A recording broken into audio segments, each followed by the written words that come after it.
ترکی اور یونان میں جنگ کا خطرہ ہے، اسرائیل کے عزائم سے پردہ ہٹنے لگا ہے، میڈ ان چائنا انڈیا کی مجبوری بنتا جا رہا ہے اور مودی کی نیا ڈوبنے کے قریب ہے۔ آپ دیکھ رہے ہیں مبشر لقمان یوٹیوب چینل، میرا نام مبشر لقمان ہے، اللہ کے نام سے ہم شروع کر رہے ہیں۔ اور آپ کو بتاؤں کہ مودی کے لیے ایک بڑی بری خبر ہے کہ چائنا نے ایک خوفناک ہتھیار متعارف کروا دیا ہے، جس کے بعد رافیل اور F-16 کی بحث مکمل طور پہ ختم ہو جاتی ہے۔ چائنا میں بنایا گیا ایئر بورن میونیشنز ڈسپینسر، جسے ایئر ٹو گراؤنڈ میزائل اور ایک گائیڈڈ بام ڈراپیبل کے درمیان رکھا گیا، جو سینکڑوں سب میونیشنز کو ڈسچارج کر سکتا ہے۔ اس طرح کا ہتھیار ایئر فیلڈ کو مکمل طور پہ مفلوج کر سکتا ہے۔ دشمن کے جیٹ طیارے دے ول ہیو نو آپشنز، اور گلائڈ جو ہیں یہ بام ان کے نام سے موسوم، یہ انتہائی نشانے پہ لگتا ہے۔ ماڈیولرائزڈ اسلحے کا وزن 500 کلو گرام ہے، اور اگر یہ ایک طرح کا تو میزائل ہے، اسے مزید اسلحہ رکھنے کے لیے اسکوائر کراس سیکشن ہے، جیسے اپنی مرضی کے کئی اقسام کے اسلحے رکھے جا سکتے ہیں۔ اور اس ڈیزائن سے اسلحے کی ریڈار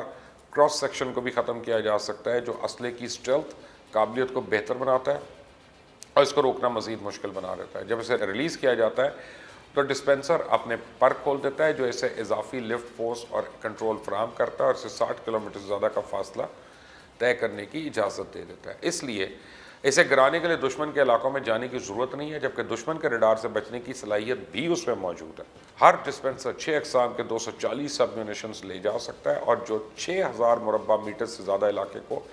کور کر سکتا ہے۔ جب ٹینکس ہو یا بختر بند گاڑیوں کو نشانہ بنانا ہو تو ڈسپینسر اینٹی ٹینک سب میونیشنز کا استعمال کرتا ہے، جو ٹینک کے آرمر میں اوپر سے گھس سکتا ہے۔ جب کسی ایئر فیلڈ کو نشانہ بنانا ہو تو یہ ریجنل لاک ڈاؤن سب میونیشن سے لیس ہوتا ہے، جو پورے علاقے میں لاک ڈاؤن کی کیفیت طاری کر دیتا ہے۔ ایک عام ہتھیاروں کا ڈسپینسر صرف ایک شاٹ کے ساتھ طویل دورانیے کے لیے ایک ایئر فیلڈ کو ناکارہ بنا سکتا ہے، جبکہ بھاری مقدار میں تعداد میں گولہ بارود کا مطلب ہے کہ پورا رن وے تباہ ہو جائے گا۔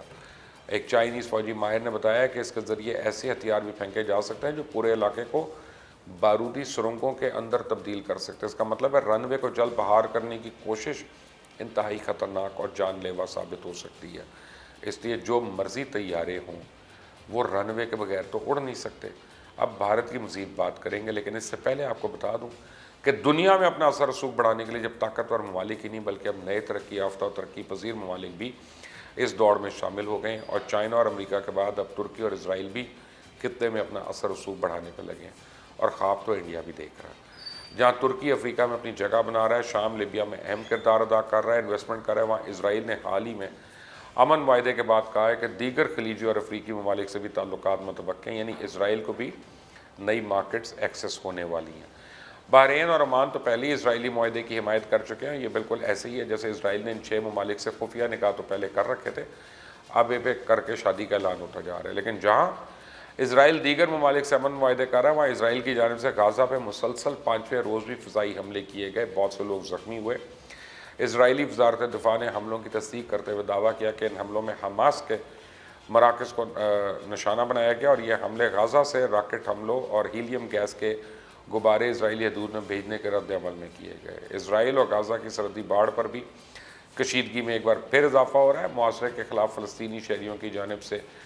مظاہروں کا سلسلہ جاری ہے، اور غزہ کی وزارت صحت حکام کے مطابق اسرائیل کی جانب سے سرحد پر مظاہرہ کرنے والے شہریوں پر فائرنگ کی گئی ہے، جس کے نتیجے میں 4 فلسطینی نوجوان شدید زخمی ہو گئے۔ دوسری طرف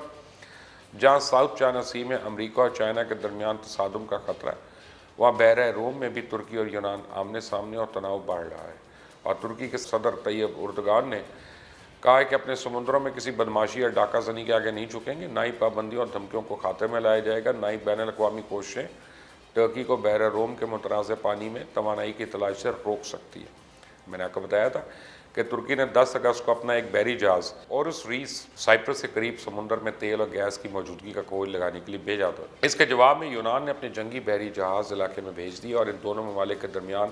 لفظی جنگ شروع ہو گئی تھی۔ اس وقت فرانس بھی بیچ میں کود پڑا اور بحیرہ روم میں فوج تعینات کرنے کا فیصلہ سنا دیا، بلکہ پوری یورپی یونین ترکی کے مخالفت یونان کے حق میں کھڑی ہو گئی، اور مصر بھی اس معاملے میں فریق بن گیا، کیونکہ حال ہی میں یونان اور مصر کے درمیان بحری اختیارات کے حوالے سے معاہدہ ہوا ہے، جسے ماننے سے ٹرکی نے انکار کر دیا، اور کہا کہ دونوں ممالک کے درمیان ہونے والے نام نہاد بحری اختیارات کو محدود کرنے کا معاہدہ اس لیے کوئی وقت نہیں رکھتا۔ ترکی نے کہا کہ بحری جہاز اور ایک ریس جو ہے تیل اور گیس کی تلاش جاری رکھے گا۔ یورپین یونین اور یونان دونوں دعویٰ کرتے ہیں کہ ترکی کی جانب سے سمندری علاقے میں ڈرلنگ غیر قانونی ہے، جبکہ ترکی نے واضح طور پہ کہا ہے کہ ترکی کا متنازع سمندری علاقہ اس کے اقتصادی خطے میں آتا ہے۔ تجزیہ کاروں کے مطابق یہ تنازع قدرتی گیس کے ذخائر اور معاشی زون سے کہیں بڑا اور شدید ہے، کیونکہ لیبیا میں بھی اور فرانس اور مصر ترکی کے خلاف اب کھڑے ہیں۔ اب سوال یہ پیدا ہوتا ہے کیا امریکہ اور اسرائیل اس تنازع میں کودتے ہیں تو کس کے ساتھ کھڑے ہوں گے؟ ظاہر ہے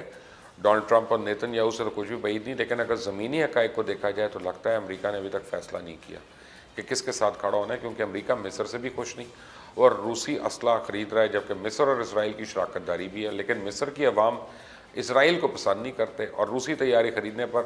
اسرائیل بھی مصر سے زیادہ خوش نہیں ہے۔ دوسری طرف لیبیا سے لے کر بحر روم تک ایک کھچڑی پکی ہوئی ہے اور تمام ممالک روایتی اتحادوں کو چھوڑ کر اپنے اپنے مفادات حاصل کرنے میں لگے ہوئے ہیں، اور ٹرکی خاص طور پہ یورپ کو اب کانٹے کی طرح چبھ رہا ہے۔ لیکن ٹرکی اور ایران کے درمیان تنازع پر کسی بھی وقت صورتحال خراب ہو سکتی ہے۔ بحر روم میں دونوں ممالک کے جنگی بحری جہازوں کے ٹکرانے کا واقعہ بھی سامنے آ گیا۔ ادھر انڈیا اور چائنا کے درمیان سرحدی تنازع جون کا تواں۔ نریندر مودی کی 15 اگست کی تقریر جس میں انہوں نے جھوٹ کے انبار لگا دیے، اس کے بعد دونوں ممالک کے درمیان حالات مزید بگڑنے کا خطرہ ہے۔ وہ کہتے ہیں نا کہ بال کورٹ میں پھینک دی۔ چائنا نے تو انڈیا کے 2 درجن کے قریب فوجی مودی کی کورٹ میں پھینک دیے۔ اب چائنا نریندر مودی اور اس کی فوج کی ایک ایک چال پر نظر رکھے ہوئے، کیونکہ نریندر مودی نے اپنی تقریر میں جو کہا وہ کسی اہمیت کا حامل نہیں ہے۔ اصل اہمیت اس چیز کی ہے کہ مودی کرے گا کیا انڈیا کا رد عمل ٹک ٹاک سمیت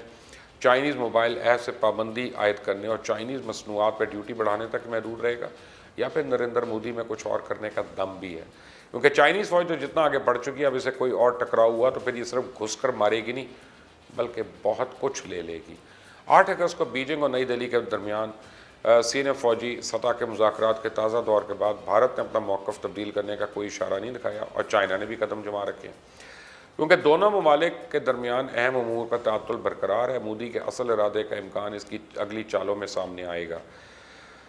جیسا کہ آپ کو پہلے بتایا تھا کہ مالدیوز میں انڈیا کے $50 کروڑ کی انویسٹمنٹ سے چائنا کو کوئی فرق نہیں پڑنے والا، وہ تو اس کئی گنا بڑے منصوبوں کا آغاز پہلے ہی کر چکا ہے۔ لیکن جو درگت چائنا نے انڈیا کی بنائی ہے، جو انڈیا کی جگ سائی ہوئی ہے، چاہے وہ جو بھی ہو جائے، چائنا اور بھارت تعلقات کو مختصر مدت میں پوری طرح بحال کرنا بہت مشکل ہے، جو دونوں ممالک کے درمیان تنازع سے پہلے تھے، اور پھر انڈیا کو اب امریکہ نے گود میں لے لیا ہے، وہ اس کے لیے پہلا اولاد ہے۔ لیکن ایک بات تو طے ہے کہ انڈیا چائنا سے مکمل طور پہ تعلقات نہیں ختم کر سکتا، یہ انڈیا کے بس کی بات نہیں ہے۔ اور اگر چائنا اور انڈیا کی معیشت امریکہ اور چائنا کے درمیان معیشت کی طرح اتنی مربوط نہیں، لیکن دونوں ممالک کے معاشی تعلقات ایسے بھی نہیں کہ مودی ایک جھٹکے میں ختم کر دے۔ اب اگر مودی انتظامیہ اس مسئلے میں آگے بڑھتی ہے تو اس سے ہندوستان کی معیشت تباہی کے دہانے پہ پہنچتی ہے، بلکہ انڈیا کے کاروباری لوگ ہی نریندر مودی کے خلاف اٹھ کھڑے ہوں گے۔ اس لیے مودی عوام کو رافیل طیاروں میں اربوں ڈالر خرچ کرنے، چکنی چپڑی تقریروں سے دھوکہ دے کر کام چلا رہا ہے۔ اور رہی بات بھارتی عوام کی، تو وہ بظاہر تو چائنیز مصنوعات کا مذاق اڑا رہے ہیں، لیکن حقیقت میں میڈ ان چائنا کے سب سے بڑے فین وہی ہیں، کیونکہ چائنیز مصنوعات قیمت اور معیار دونوں میں پرکشش ہیں۔ موبائل فون کو لے لیں، اگرچہ چائنیز اسمارٹ فون برانڈ جو ہیں وہ ہندوستان میں مارکیٹ شیئر کو جون میں گرتے ہوئے دیکھا گیا، لیکن اس کے باوجود بھی ابھی بھی ان کا شیئر 72% ہے۔ اس لیے انڈیا کے لیے چائنا سے اتنی جلدی جان چھڑانا آسان نہیں، اور میڈ ان چائنا مودی اور انڈیا کی مجبوری ہے۔ اور ایک طرف Narendra Modi make in India کا انجام تو سب نے دیکھ لیا، اور ہم نے گزشتہ روز بھی بتایا تھا کہ مودی کی نئی سیلف ریلائنٹ انڈیا پالیسی کی حقیقت آپ کو بتائی کہ جنگی ساز و سامان تو دور کی بات ہے، ایک بلٹ پروف جیکٹ اتنے سالوں میں ابھی تک نہیں بنا سکا۔ انڈیا اب امریکہ اور یورپی ممالک کے ہاتھوں میں کھیل رہا ہے، اور وہ اسے چائنا کے مقابلے میں بڑی طاقت اور معیشت بنانے کا جھوٹا خواب دکھا رہے ہیں۔ حقیقت یہ ہے کہ آج تک امریکہ سمیت کسی مغربی ملک نے بھارت کو ایک منڈی کے سوا کچھ نہیں سمجھا، نہ ہی وہ انڈیا پر اعتماد کرتے ہیں، نہ ہی انڈیا میں سرمایہ کاری کرنے کو تیار ہیں، اور صرف چائنا جیسی بڑی طاقت کے ساتھ ٹکرانے کی شے دی جا رہی ہے۔ اب دیکھنا یہ ہے کہ نریندر مودی ہوش کے ناخن لیتا ہے یا پورے انڈیا کی نیا ڈبوتا ہے، یہ تو آنے والا وقت بتائے گا۔ آپ اپنی رائے ضرور دیجیے گا۔ Until the next time, اللہ حافظ۔